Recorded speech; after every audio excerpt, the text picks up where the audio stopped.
Hey everyone, if you're a filmmaker or a photographer, you would agree that nailing the perfect exposure for your shots is very important.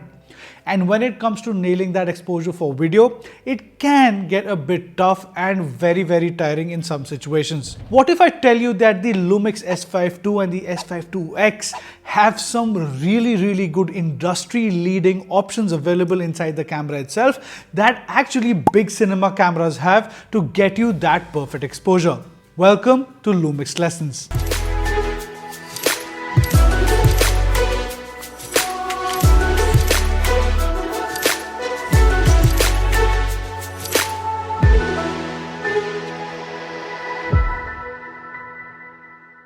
In today's session, we are going to be talking about the things that you need to turn on inside your camera to get that perfect exposure, and also the accessories that you would need to nail it in every situation. First, make sure that you have a gray card.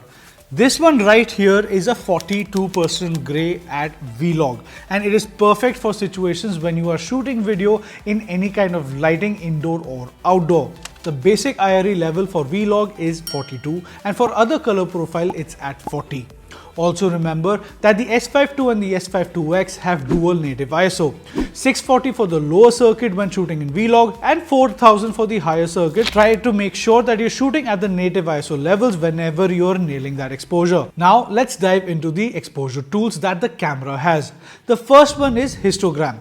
While it's not always the best tool for video, it can give you a general idea of what your exposure is. Just adjust its position on the screen and aim to have the peak slightly on the right for a correctly exposed image. One of my favorite tools that the S5ii and the S5iiX have is the luminance spot meter.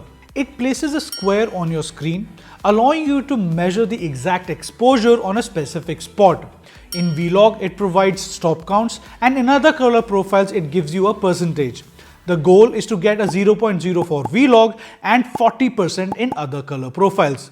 Also remember, the light meter actually is reading the LRE counts. So you have to manage the exposure either by controlling the aperture, or I would recommend you to use a variable ND filter to manually reduce or increase light. Now let's turn on the zebra pattern. The zebra pattern is a useful tool for setting exposure as well. You can set a base range with a variation of plus or minus 0.2 where you can set the zebra stripes. When you see the zebra stripes, it means that area is exposed correctly according to the middle gray, that is 42 IRE for Vlog and 40% for other profiles. It's a great way to ensure your highlights and shadows are within the right exposure range, giving you the ability to manage the dynamic range of your camera and making sure that everything stays within the limits. Now, something that I've seen only with professional equipment and high-end cinema cameras, that is waveform. You do not need an external monitor to get that waveform. It is inbuilt into this camera itself. This is a pro level tool that you have access to now if you have the S5ii or the S5iiX. It displays the highlights at the top, middle grays in the middle and shadows at the bottom. Adjust your settings like aperture and the variable ND to keep the middle gray line right around 42 IRE for Vlog and of course 40% for other color profiles. Make sure that your wave is right in the middle so that you have enough bandwidth to edit the highlights and shadows in post-production. If you're somebody who is shooting Vlog, the waveform is the tool that you need to go to. I know filmmakers and photographers who have started shooting in Vlog and who purely depend on this, and they don't even look at the image.